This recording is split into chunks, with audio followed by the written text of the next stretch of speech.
every single woman is completely different in how they manage their menstrual cycle, how their menstrual cycle affects their performance. Because obviously, you know, like I said, the journey they're going to face. Everyone kind of says ACL, 9 months, but it's not. It's kind of years, really. The tension of wanting to like get back ready for something, but also giving your body the time that it needs to like fully recover. Creating or just learning more about how we can train to benefit our cycles. If you're semi-professional, it can sometimes bring quite a few different pressures with it. One of those pressures, I guess, might be if you get injured and what happens with your career then. Neve, I'm going to come to you first because you're a doctor, so you are the perfect person to talk about sort of injuries in netball and women's health. Firstly, have you ever had a massive injury? Thank goodness, nothing long term, just a few ankle rolls here and there, thankfully. They can obviously derail someone's career completely. Have you ever witnessed that? Oh, unfortunately, yeah, I have. You know, obviously, if you've been in the netball environment for several years, it is the downside and the unfortunate thing that you do see happen quite often. So I've witnessed quite a few in training and outside of training through the years. I've got a few in through fast in the Q&E afterwards, which I suppose is the slight positive that I can bring along. But it can be really devastating for a player, and I think it can really derail what you think is going to be the normal trajectory of your plan, your career. You've perhaps moved where you're living, you know, your life plan around, you know, to play for a team for 2-3 years, or, you know, a plan to make it to a World Cup or a Commonwealth Games, and all of a sudden all those plans change. And if you're out for a year, 9 months to a year for any major injury, that can all of a sudden change things. And I think one of the major things that we don't talk about an awful lot is how it affects players mentally. I'm sure we've all seen it with teammates. You know, they're actually making pretty good progress physically with the injury, but then it's the return to the court. How are they going to look? Are they going to play the same? You know, how it's affected them in terms of, you know, will that injury reoccur? You know, and the fear that there is to go back onto the court. So I know I've definitely seen that with teammates in the past, and I think being able to speak openly about that and help those players is probably something that I think is pretty good in netball, and I do think we sort of gather around them, but it's definitely not something that's talked about very much. Do you agree with that, Camilla? Because you've obviously been around netball for such a long time now. Is that... Not that long. You've been here for years and years and years. But do you agree with everything Neve said? Yeah, 100%. I mean, you know, we've had a player, particularly in our squad, who has done a serious injury season back to back. So that was an incredible journey for that player in particular. She managed to get on court a year later, and then kind of did the same really serious injury to the other side. And the mental resilience, as Neve said, that you've got to show, and to stay on track with not just the rehab, but the retraining and then getting back on court. And then be in a place where you can then, you know, get back into a team environment. Because as much as you are in that team environment, you know, it's very much individual, isn't it? That rehab journey. So it's a huge piece. There's a lot of support that goes into that. We were lucky to have, you know, lots of additional resources for that support. So it's huge, that support network for those players. And then how they talk about it, exactly as you talked about. You know, there are youngsters coming through that have had some serious injuries as well, and how you can pass that information on, that support on to younger players as well coming through. It's a huge piece. Do you think netball as a whole has that support system for supporting players when they do get injured? I think it depends where they sit. I mean, our player that I'm talking about was in the England setup, so, you know, had pretty much everything at her disposal. You know, if you're looking at pathway players, potentially not. But certainly at Super League clubs, I would imagine that most clubs have got that support in their infrastructure. What's it like as a coach when you're there and you're watching something like that happen and you think, oh my God, this could be a big one? Oh wow, that's a big question. You're kind of in two minds. It's almost you kind of go into protection mode, because you've also got a squad that you have to get through. You know, if you're in the middle of a game, for example, you've got to keep people on track. to be able to finish the game if you're in that position to be able to do that. And you almost have to, it sounds awful, but compartmentalise for that moment and almost say, right, is this person being looked after? They go to, you know, the care that they need to receive, and then you almost pick that up at a later stage because you're in that performance mode. And then, you know, if the worst is confirmed, then it's just action mode. All right, let's just do everything we can to get this process started and get the support in place to get them back as quick as possible. Nat, you've been in the position, of course, haven't you, where you've seen two of your teammates, well, Beth Cobden being one of the main ones, because I remember when she did her ACL injury and it was headlines, because obviously it was before the World Cup. That must have been such a horrible moment to witness a friend go through an injury like that. Yeah, it was horrendous. And I think, like Camilla said, I think at the time with that injury, I think you kind of just go into overdrive as a player. And like you say, you're thinking at the time we were in a grand final, you're trying to perform.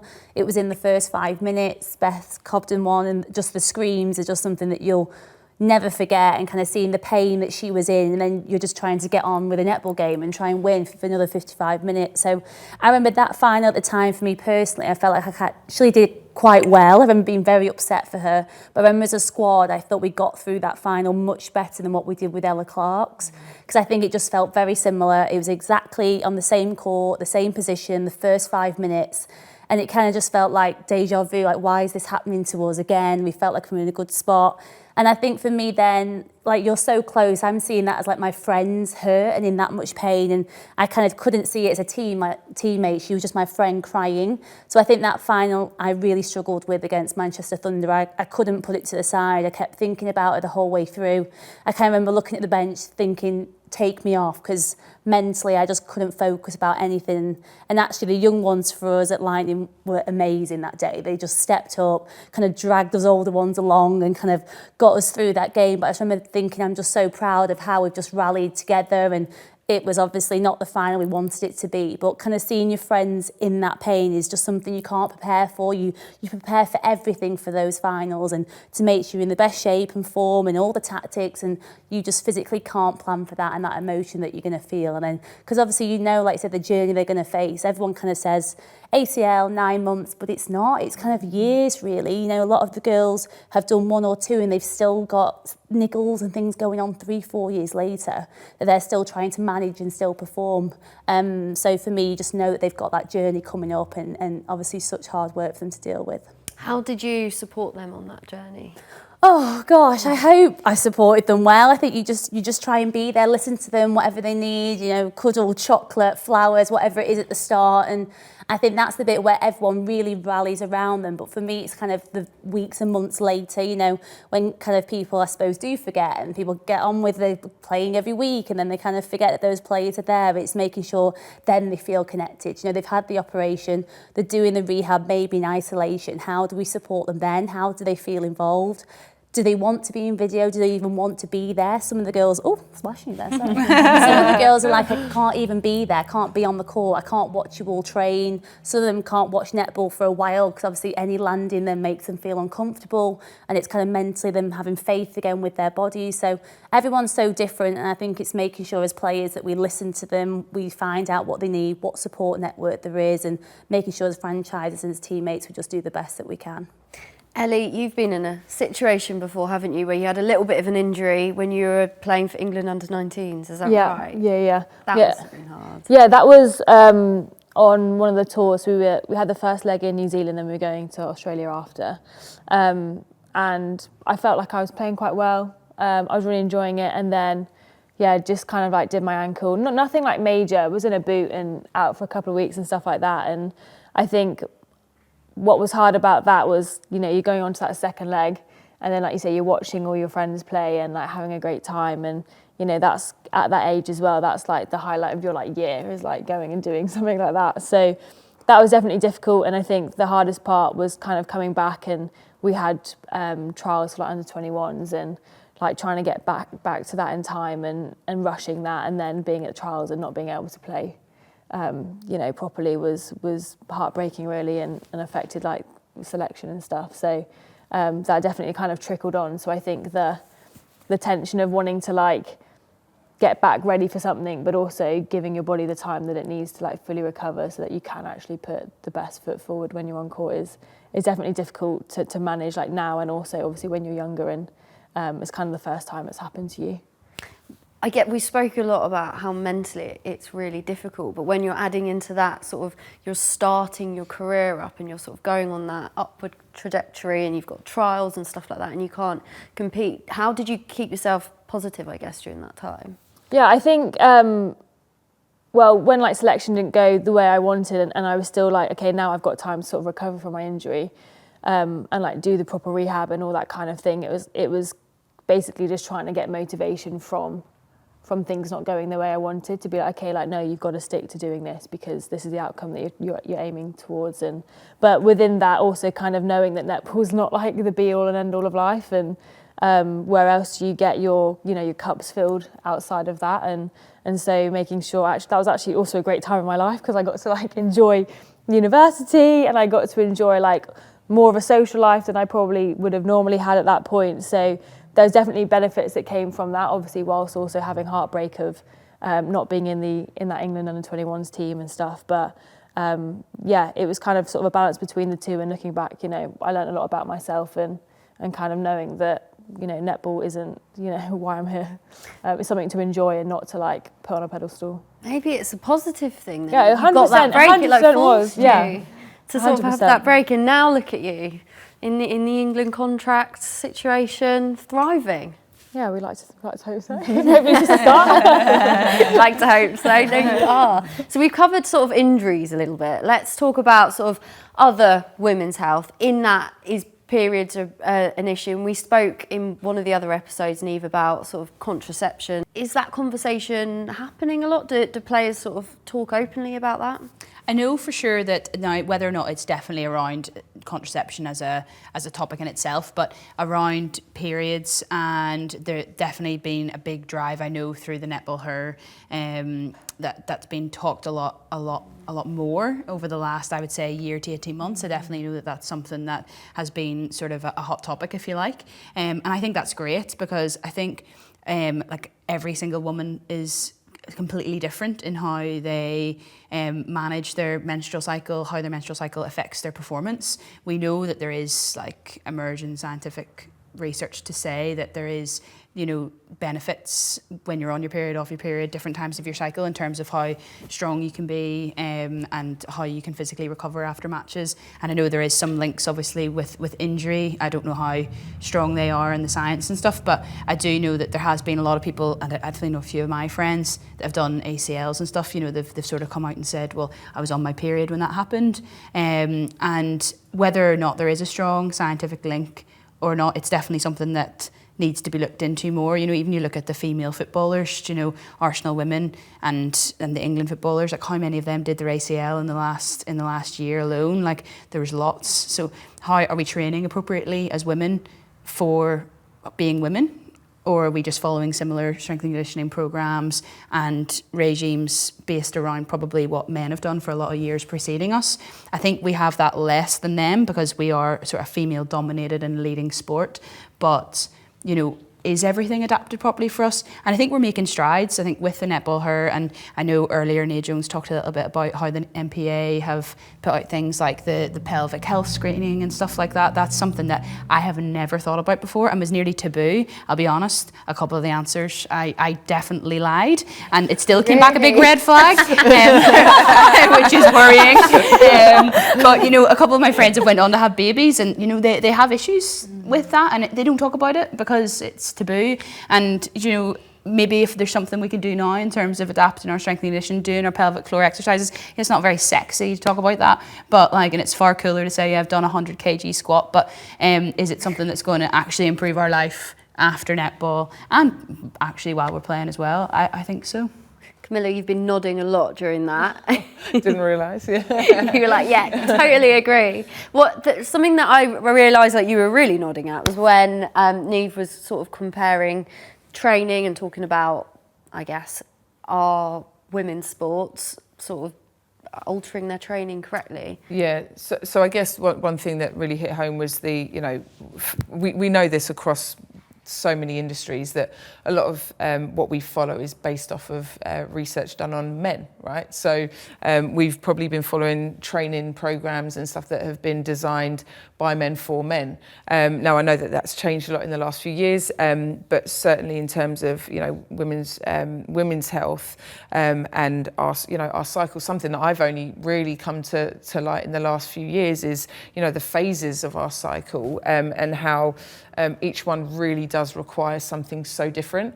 And obviously we're in a sport that you can't not train for a week because you're in a certain phase, but certainly how can we adapt that? I think the way that we track is really important to that. You guys have PDMS that they where they input information, but again to have all of this data, everybody's got to do it. You can't.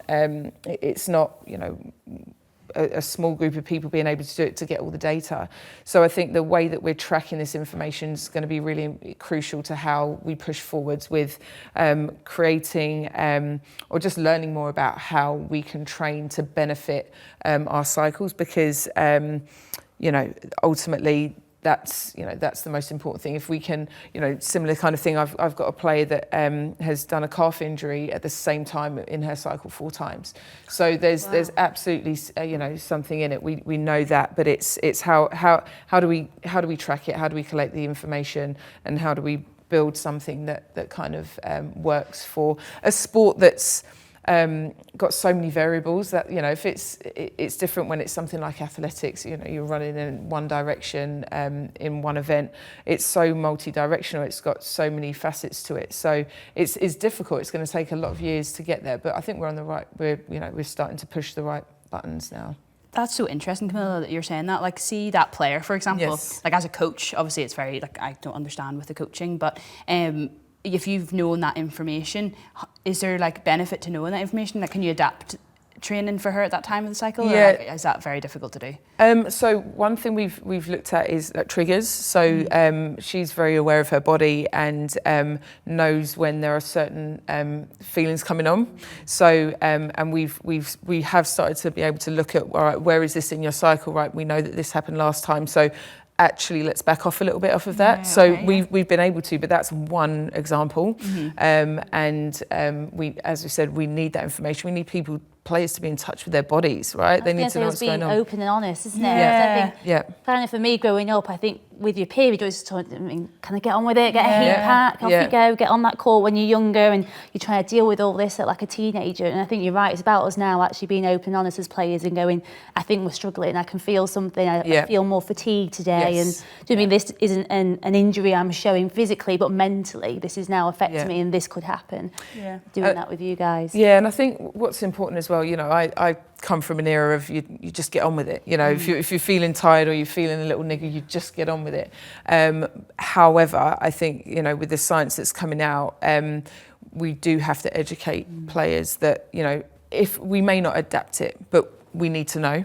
So I think it's making sure that players know that it's not a weakness to mention if you've got a niggle or to talk about where you are in your cycle. I can remember years ago a coach, she'd outright come and say, "Are you on your period?" And you'd be like, "Oh my goodness, did she really just say that?" And we need to break those things. I mean, it's obviously depending on age and stuff, but certainly when you've got a room full of adults, you're not going to say it in front of the whole squad. But those are the kinds of conversations, the way that things need to open up for sure. Have you seen a little bit of change maybe because obviously you're only 23, right? Yeah. So you haven't been sort of in the setup for a very long time, but have you started to see little changes or? Yeah, I think even coming into things like the Roses program, but also the academy, from 17 to 19s, there's been definitely more information and more talk around that sort of thing.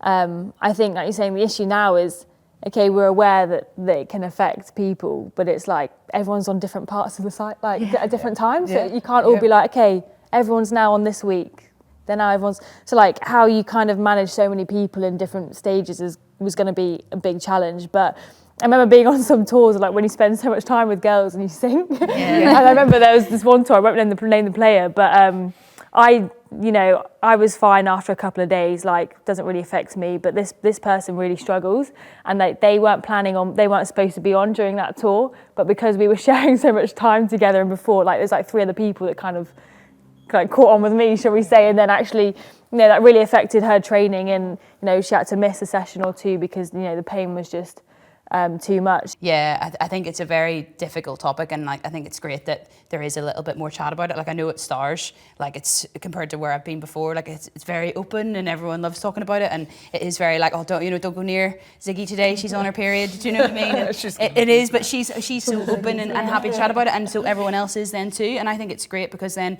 the younger players coming through feel so comfortable talking about it. And I definitely know as a younger player, especially in Northern Ireland, it was like, oh, don't talk about periods, women's stuff. And I think that lessening and there being a more open environment to talk about it is only going to move netball and women's sport in general in a positive direction. That's so nice to see that change. Yeah. Have you seen that change, do you think, as well? Yeah, I think so. I mean, we don't have a Ziggy standing talking about training per se, but no, I do think on the whole everyone talks about that sort of stuff a lot more. But yeah, as I said, just how can we use that? How can we use that stuff to make some change going forwards?